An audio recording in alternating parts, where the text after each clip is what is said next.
lo que había anunciado, vamos rápidamente, ¿no? En orden cronológico, porque fueron saliendo algunos escándalos que fueron golpeando poco a poco la imagen del presidente Gustavo Petro en Colombia. Fue el caso primero de Laura Sarabia, una persona muy allegada, luego vino este señor Benedetti, que en un audio, ex embajador de Colombia en Venezuela, pero quien había estado muy cerca a la campaña de Gustavo Petro, sobre todo en la zona de la costa. Y él, obviamente, no, bocón, hablantín, se jamoneaba en un audio que luego se hizo público, que conocía mucho, que sabía mucho de cómo se había recaudado dinero en la campaña y que si él hablaba podía caer muchísima gente. Luego ha sido justamente la, digamos, la detención de Nicolás Petro, el hijo de Gustavo Petro, y de su ex esposa Daysuris Vázquez. Hay que decirlo que es la ex esposa la que primero brinda la información respecto de este dinero ilegal que habría estado gastando el hijo de Gustavo Petro, Nicolás. Se lo cuenta primero a la revista Semana, nuevamente, que dirige la periodista Vicky Dávila. Digamos, hubo mucho escepticismo, pero tras la detención y ya la confesión del hijo de Nicolás Petro, la cosa va quedando un poco más clara respecto de que sí habría entrado ese dinero a la campaña, pero yo decía que justamente quizá un paso para atrás, porque mucha gente, digamos, no anti-Petro, ya celebraba el hecho de que el hijo haya brindado la información de que el padre sabía el ingreso de esos dineros. Bueno, eso no lo ha confesado, al parecer, ni ante la justicia colombiana y tampoco, a pesar de la insistencia de la periodista, en la entrevista que brindó a la revista Semana. Queda claro entonces que Nicolás Petro confiesa que entró ese dinero, que él lo habría gastado, pero no necesariamente que su padre lo sabía. Ahora, el tema es que parece que el hijo brindaría otra información. Recordemos que, de alguna manera, él ha decidido colaborar con la justicia colombiana, por ello es que le han dado una detención, pero domiciliaria, en Medellín. Él va a continuar con la investigación libre, porque además dijo que él quería, ¿no?, estar para el nacimiento de su hijo. Hay que decirlo también, son temas, digamos, emocionales, sentimentales, primero entre Daysuris Vázquez, que queda un poco dolida por, digamos, una infidelidad y una relación que empieza su ex esposo, Nicolás Petro, con una amiga suya. Y ahora, ante las declaraciones del hijo, que va a brindar toda la información y que podría alcanzar al padre y a los que estuvieron en su campaña, pues también un tema, digamos, familiar. El hijo, en esta entrevista y en otras declaraciones que ha dado, habla también, pues, que un abandono del padre, etcétera, ¿no?, en un momento que él era muy niño, que se fue. Entonces, todos estos matices que, claro, se vuelve un poco complejo separar, ¿no?, la paja del trigo, profundizarse finalmente en lo que es verdad y, sobre todo, lo más importante, lo que se pueda probar de cara a la justicia colombiana. Estamos en la línea con Jorge Iván Cuervo. Él es analista político, abogado, profesor e investigador de la Universidad Externado de Colombia, a quien le damos la bienvenida. Jorge Iván Cuervo, muy buenas noches y gracias por atendernos. Buenas noches, Cristian. Un gusto en saludarlo. No, el gusto es mío. Jorge Iván, he leído con detenimiento, ¿no?, una columna tuya para Cuestión Pública, los escenarios jurídicos y políticos en el caso Nicolás Petro. Si nos puedes contar justamente cuáles son esos escenarios y si obviamente le podría sumar, ¿no?, al resumen, ¿no?, muy fugaz que hice sobre un poco la situación de Nicolás Petro en relación con su padre, el presidente de Colombia. Sí, yo creo que hiciste un buen resumen. Y quisiera aclarar que, por ejemplo, en el caso colombiano es muy difícil la destitución del presidente de la República. Cuando nosotros, por ejemplo, miramos la situación peruana, vemos que salir del presidente en el Perú es relativamente fácil. En Colombia eso es muy difícil, ¿sí? Entonces, como yo cuento ahí en la columna, una cosa son las investigaciones frente al hijo de Gustavo Petro, frente a su ex esposa y a otras personas que han mencionado, que eso van por la vía de la, llamémoslo, justicia ordinaria. En el caso colombiano es la Fiscalía General de la Nación. Allí ya hay un principio de acuerdo de Nicolás Petro con la Fiscalía, que es lo que explica un poco que no haya habido privación de la libertad, sino detención domiciliaria. Él tendrá que dar información de los dineros que habrían ingresado a la campaña, porque lo que él ha dicho es que evidentemente él, un poco usando la condición de hijo del presidente, pidió dinero para la campaña de su padre, pero sin que éste supiera, él se habría quedado con una parte de esa plata y alguna otra ingresó a la campaña y es lo que tendría que probar ante la Fiscalía. Y en el caso del presidente, el proceso es un poco complejo. Primero inicia en una institución que se llama la Comisión de Acusaciones de la Cámara de Representantes. Allí se prepara la acusación, la Cámara acusa ante el Senado, como se trata de delitos que habrían sido cometidos antes del cargo, va al Senado, el Senado tiene que hacer un antejuicio político y finalmente va a la Corte Suprema de Justicia. Eso puede durar mucho tiempo, ¿sí? Puede durar los 3 años que le quedan a Gustavo Petro, pero durante ese tiempo no hay ninguna posibilidad, por ejemplo, de suspenderlo del cargo. Él podría seguir ejerciendo la presidencia, por supuesto con un desgaste político complejo de estar defendiéndose, pero solo hasta que llegue una sentencia de la Corte Suprema de Justicia por tener ese fuero especial que el Senado le quitaría, se podría pensar, salvo en una renuncia, una destitución. Eso, o sea, los cálculos que uno hace en Colombia es que si se cumple lo normal, se van los 3 años sin que se llegue a una decisión definitiva. Jorge Iván, la Cámara de Representantes ya anunció finalmente que va a iniciar algún tipo de investigación, pero que, como tú dices, claro, tendría que primero ser aprobado, entiendo, con 2/3 de los miembros de esta Cámara de Representantes y luego finalmente pasaría al Senado. ¿Ya dijo que va a iniciar algún tipo de investigación con esta posibilidad? Claro, porque incluso unos congresistas presentaron una denuncia penal ante la Comisión de Investigaciones, que es como una sala especial de la Cámara de Representantes. Okay. Entonces ahí ya presentaron una denuncia penal, seguramente las pruebas de la Fiscalía van a llegar allí y allí se va a iniciar la comisión. Ahora, ¿qué es la investigación en la comisión? ¿Qué es lo que pasa? Y ya hay un antecedente que tuvimos nosotros en Colombia en su momento en la presidencia de Ernesto Samper, el proceso 8000, cuando se habló del proceso 8000. Y es que la comisión de acusaciones, que está conformada por 14 representantes a la Cámara de distintos partidos, prepara la acusación, pero la votación en Cámara es una votación política, no es un juicio jurídico. Entonces, y los votos que se exigen es muy alto, como tú lo señalabas, 2/3 partes. Es decir, si las 2/3 partes de los miembros de la Cámara de Representantes, que son cerca de 174, el día de la votación no votan porque el caso llegue al Senado, se llega al archivo. Es decir, supongamos que vote la mitad más 1. Eso no es suficiente para que el caso vaya al Senado y por Clarísimo. lo tanto allí se archivaría políticamente. Ahora, Jorge Iván, digamos, ¿cuál es el timing que debe tener la Cámara de Representantes teniendo en cuenta que, claro, digamos, el peso que ellos le pueden dar a su investigación irá de la mano con lo que la Fiscalía vaya averiguando en el caso que le siga a Nicolás Petro y que pueda vincular ya sea a su padre, el presidente de Colombia, como a su jefe de campaña y a otros políticos que acompañan a Gustavo Petro hoy en su presidencia?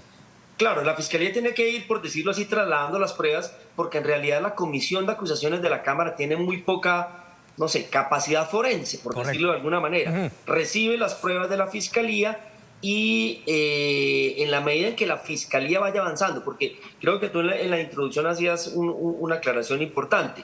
Durante la semana se discutió, o cuando Nicolás Petro consideró que iba a negociar con la Fiscalía, que iba a decir que entraron dineros irregulares a la campaña. Ojo, todavía no se han dicho que es dinero de narcotráfico, dineros irregulares, ¿sí? ¿Qué significa la irregularidad? Son varias cosas. Primero, en Colombia está prohibido que personas jurídicas, o sea, empresas, aporten a campañas. Hay unos topes de dinero hasta cierto punto y todos los gastos tienen que ser reportados a campaña.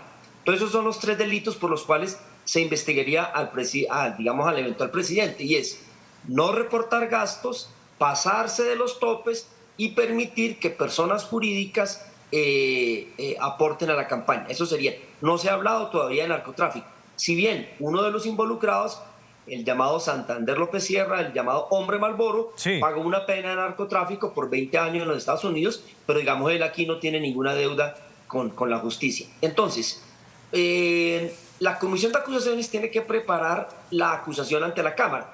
Eso puede tomar 8 meses, 1 año. Luego la Cámara de Representantes tiene que votar si lleva el caso al Senado. Eso puede tomar, no sé, 1 semestre. y dependiendo de ahí, si la Cámara decide, vota con 2/3 partes, va al Senado, y el Senado hace lo que se llama un antejuicio político, es decir, autoriza que la Corte Suprema sea la que lo juzgue, y solo hasta entonces empezaría un proceso penal en contra del presidente de la República. Es decir, el paso por el Congreso yo creo que son unos 2 años y medio, y solo hasta entonces, si el Senado autoriza, llegaría a la Corte Suprema. Seguramente cuando ya no esté en el cargo, y la Corte Suprema podría seguir el caso ante digamos ya él como expresidente. Correcto, pero digamos, entonces, por más que la Cámara de Senadores finalmente no acepte la denuncia y habilite, digamos, a la justicia colombiana para abrirle un proceso penal al presidente, pues así tampoco hay la posibilidad de que sea suspendido o de que incluso, tú explícame mejor este término, pueda ser suspendido en el cargo por indignidad, por mala conducta. ¿Qué significa eso, por favor, Jorge Iván? Porque recordemos que tú hacías bien el ejemplo al inicio también respecto del Perú. La facilidad con que hemos, digamos, el uso y el abuso de la figura de la incapacidad moral. No es una figura similar que, claro, por ahora los políticos colombianos le están usando responsablemente y ojalá sea así, pero ¿podría cambiar? ¿Alguna vez se ha utilizado esa figura? Cuéntanos un poco. No, nunca. Y la diferencia es la siguiente. La destitución o por lo que se llama indignidad es por hechos sucedidos en ejercicio del cargo. Ajá. En el caso de Gustavo Petro, fueron hechos que habrían sucedido siendo el candidato, o sea, siendo particular. Por lo tanto, ahí no hay lugar ni a la destitución ni a la indignidad, sino la autorización para que la Corte Suprema inicie un proceso penal por delitos comunes. Clarísimo. Déjame un rato todavía para luego entrar, digamos, en las consecuencias políticas que esto va a traer, obviamente, más allá del camino legal. Pero, a ver, ¿te parece? Tú decías que no necesariamente es dinero del narcotráfico, podrían ser dineros, digamos, limpios, pero que no han cumplido con la ley electoral. Leía también en tu columna que creo que recién a partir del 2017 es que se convierte en delitos electorales, entiendo, el hecho de haber recibido dinero, no haberlo declarado, etcétera. ¿Te queda claro al menos que eso sí se ha dado con la declaración de Nicolás Petro? Sí, y aclaro lo de 2017. Anteriormente, eso eran fallas administrativas y un organismo que se llama el Consejo Nacional Electoral sancionaba generalmente a los gerentes de las campañas por haber permitido que ingresaran dineros irregulares, no registrarlos adecuadamente o que se volaran los topes. A partir de 2017 se volvió delito y esos serían los 3 delitos por los cuales investigarían al presidente Petro, al gerente de la campaña, que tú bien lo señalabas, que Ricardo Roa, hoy gerente de la empresa de petróleo, Ecopetrol, y digamos, eso sería. Ahora, la Fiscalía tiene que probar el origen ilícito de esos delitos. ¿Qué ha dicho Nicolás Petro? Le pidió plata a unas personas. Yo te voy a poner en perspectiva cómo funciona eso en la práctica, porque en Colombia tenemos un problema estructural con el manejo de las finanzas de las campañas. Entonces, inicia la campaña y entonces, por ejemplo, la última semana, que es las semanas de mayor fragor, hay que movilizar gente, hay que contratar buses, hay que poner pancartas, hay que comprar camisetas, hay que comprar almuerzos. Se acerca a alguien, un empresario, y le dice, mire, yo le quiero ayudar para quedar bien con el gobierno, que seguramente es lo que pasó, y le dice, hágale, contrate los buses, contrate los almuerzos, compre las camisetas, y eso no lo registran en ningún lado. Sí, son como unos recursos informales, generalmente como en las últimas semanas, cuando hay que movilizar gente, cuando hay que sacar gente a la calle, cuando todo eso. Y eso, cuando uno mira con cuidado las declaraciones de Nicolás Petro, seguramente eso es lo que pasó. Y claro, él es diputado, actualmente él es servidor público, él es diputado de un departamento que es el Departamento del Atlántico, elegido popularmente. Y entonces él, con esa condición, pero además con la condición de hijo de presidente, seguramente mucho empresario se le acercó para, comillas, quedar bien con el hijo del presidente, apostándole un poco a quedar bien con el gobierno, porque entonces le puede ir bien con contratos, con demás. Y entonces esos gastos así que son así de un día para otro y muy importantes, no los registraron. Él dice, yo recibí plata, mi papá no sabía, el gerente de la campaña, pero esa plata entró. Entonces la fiscalía va a tener que identificar que esa plata entró. Y adicionalmente, identificar si el origen ilícito. Entonces, por ejemplo, el gran sospechoso ahí es Santander López Sierra, que si ya fue narcotraficante y fue condenado a 20 años en los Estados Unidos, pues digamos, tiene todos la sospecha de que haya mantenido sus actividades de narcotráfico, pero la fiscalía lo tiene que probar. Tal cual, pero Jorge Iván, tú lo que dices es que, digamos, hay que probar el origen ilícito del dinero para que la fiscalía pueda, de alguna manera, fortalecer la acusación por lavado de activos. Pero el solo hecho de que haya dinero sin haber sido, digamos, registrado ante el ente electoral, ya de por sí configura un delito electoral, ¿verdad? Correcto. Ok, entonces sería. Ahora, la pregunta es porque los paralelos con la historia, con aquí en el Perú son muchos. En Colombia no se considera la posibilidad de que el lavado de activos sea un delito autónomo, es decir, que no necesariamente se haya tenido que saber o que el dinero era ilícito, sino que finalmente tú recibiste un dinero y te lo gastaste en la buena vida, como parece ser el caso de Nicolás Petro. Porque eso parece que sí está comprobado, ¿no? Que él utilizó dinero... En el caso de Nicolás Petro, él aceptó enriquecimiento ilícito. Okay. Y lavado de ese dinero, él mismo trató de legalizar ese dinero. Y esos fueron los dos cargos que le planteó la fiscalía y que él está aceptando para el preacuerdo, ¿sí? Y él lo acepta claramente.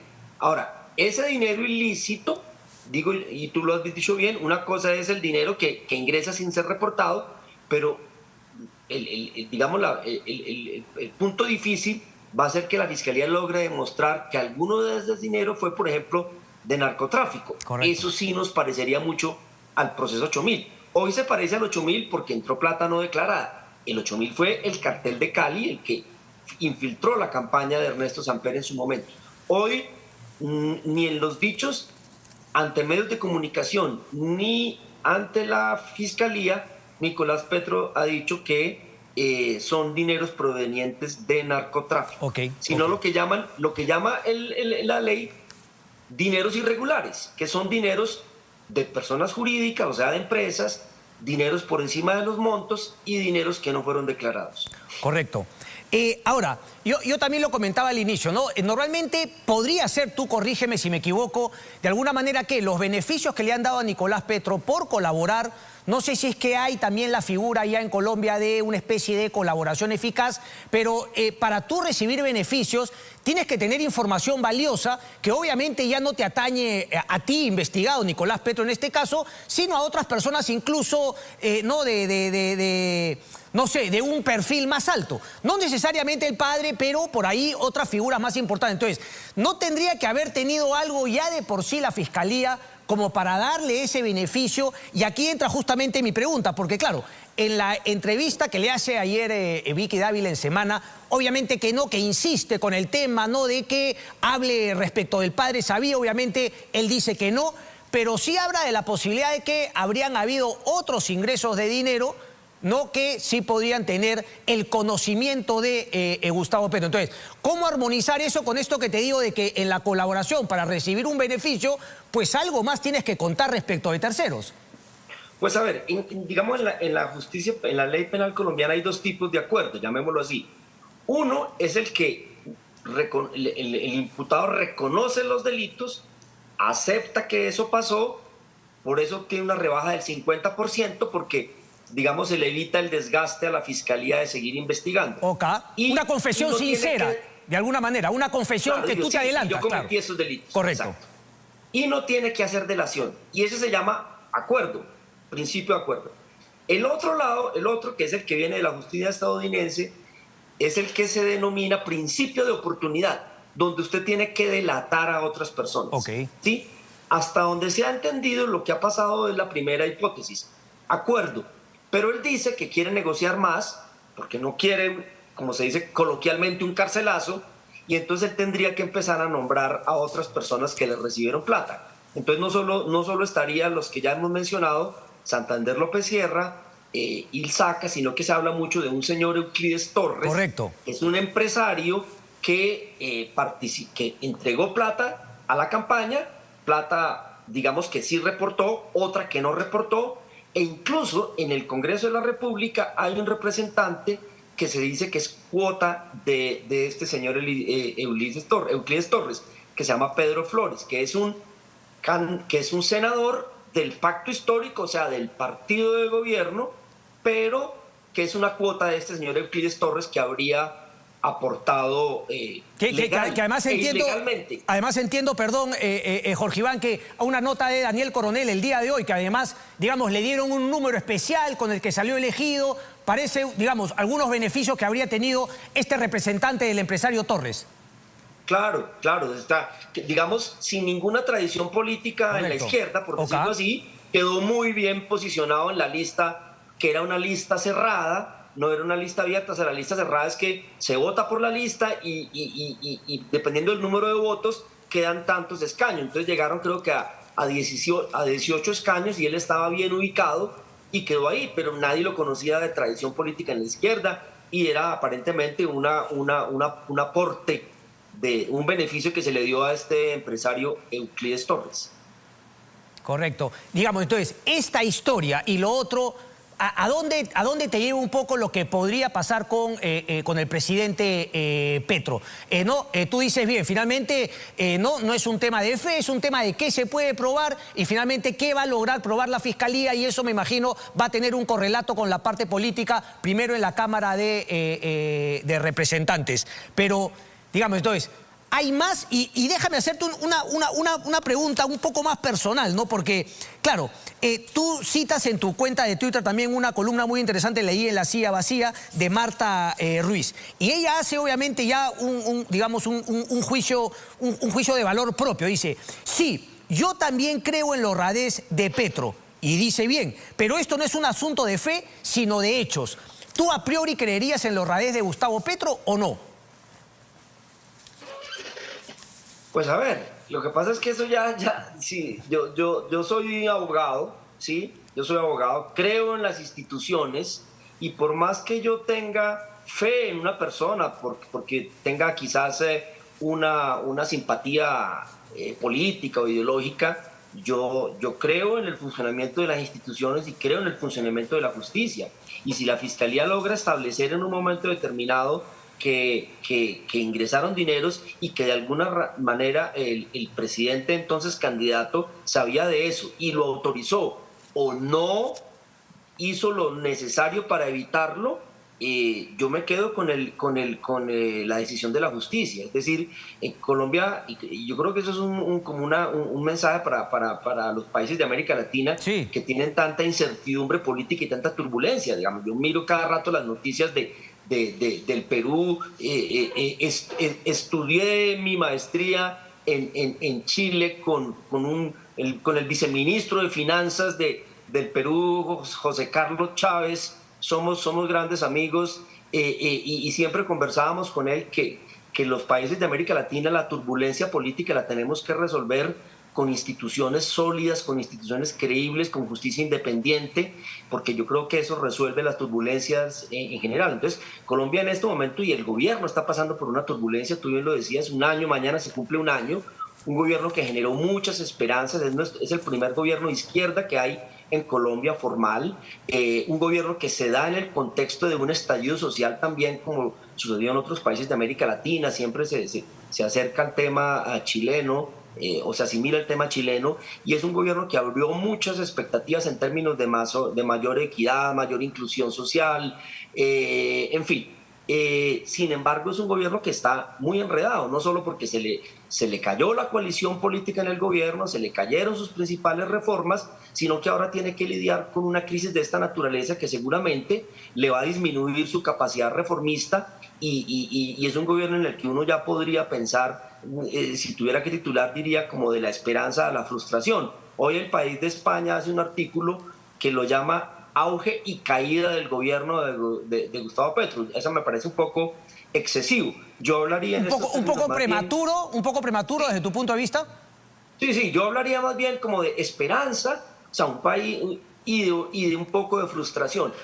Y yo lo digo al final ahí en la columna que citas de Cuestión Pública. Es decir, este es un gobierno que generó muchas expectativas, que quiso hacer las cosas de manera diferente, pero vaya paradoja trágica, se dio cuenta que no pudo hacerlo de formas distintas a como lo hace el establecimiento político tradicional, que es inundando de dineros irregulares las campañas.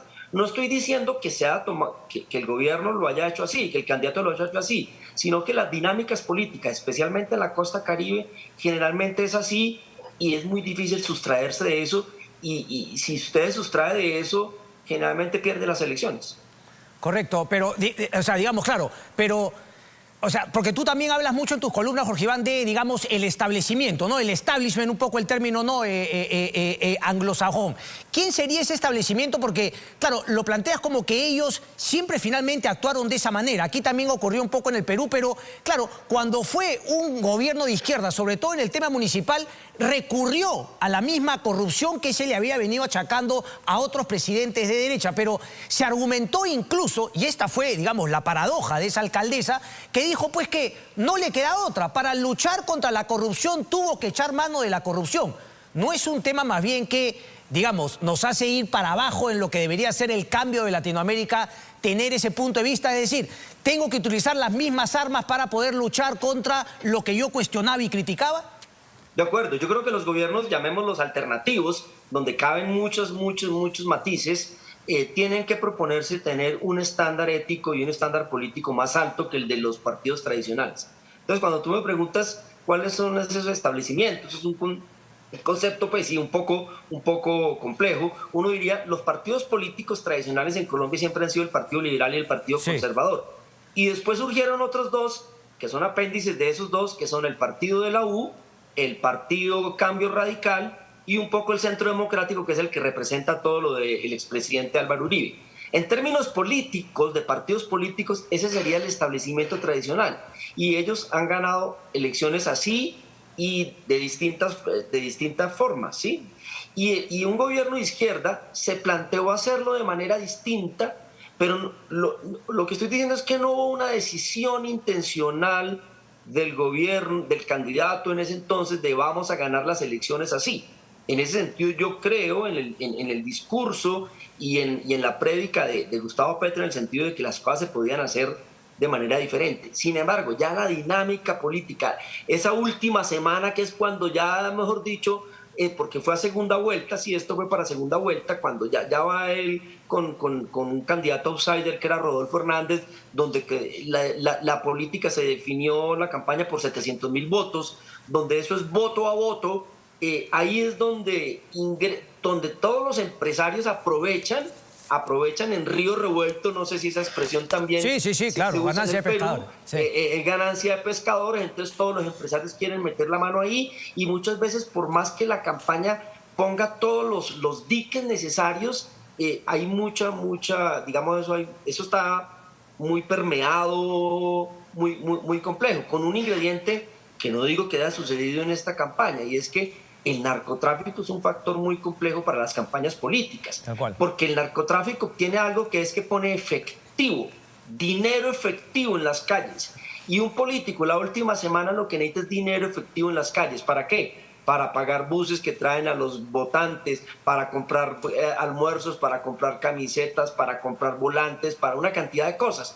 Para eso se necesita efectivo, y ese es un gran daño que a la política colombiana en su conjunto le ha hecho. Entonces, cuando uno dice, llega un gobierno de izquierda que quiere hacer bien las cosas, trata de tener una mirada diferente, y uno se encuentra con que hay una suerte de trágica paradoja de que quizás no lo logra. Pero entonces, Jorge Iván, ¿tú crees que quizá eso de alguna manera lo extrapolaba Gustavo Petro al caso de Pedro Castillo en el Perú, cuando le daba tanto apoyo? Porque ahora, a la luz de los hechos, pues queda claro que, digamos, no había un ánimo reformista, fue al parecer una pantalla, y claro, la corrupción, digamos, no fue igual que en otros gobiernos en los últimos años del Perú. Y también te lo preguntaba porque si es que extrapolaba este tema propio, ¿no? Gustavo Petro, de querer luchar, reformista, no lo dejan cambiar, no lo dejan trabajar, pero al mismo tiempo llama la atención, digamos, La cercanía y la falta de crítica, porque yo leía y coincido contigo que mucha gente habló del castrochavismo en Colombia y no era así, la institucionalidad, y el propio Petro lo ha demostrado que no quería ir por ese sendero, pero sí llama la atención, digamos, el respaldo cerrado, obtuso respecto de Castillo, y la cercanía y la falta de crítica a lo que son, creo yo, gobiernos claramente dictatoriales como Cuba o Venezuela.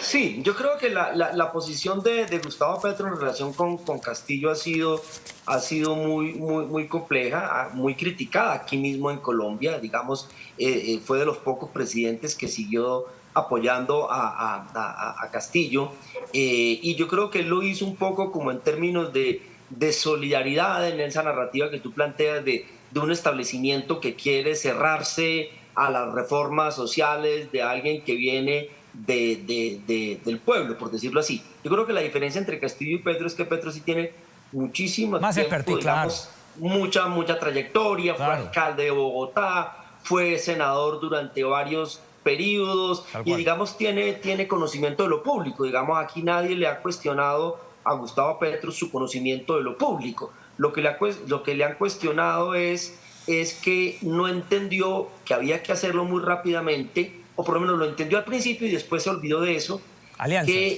Alianzas políticas, ¿sí? Claro. Tenía que hacer alianzas, las mantuvo, tuvo una coalición durante un buen periodo, los primeros 6 meses.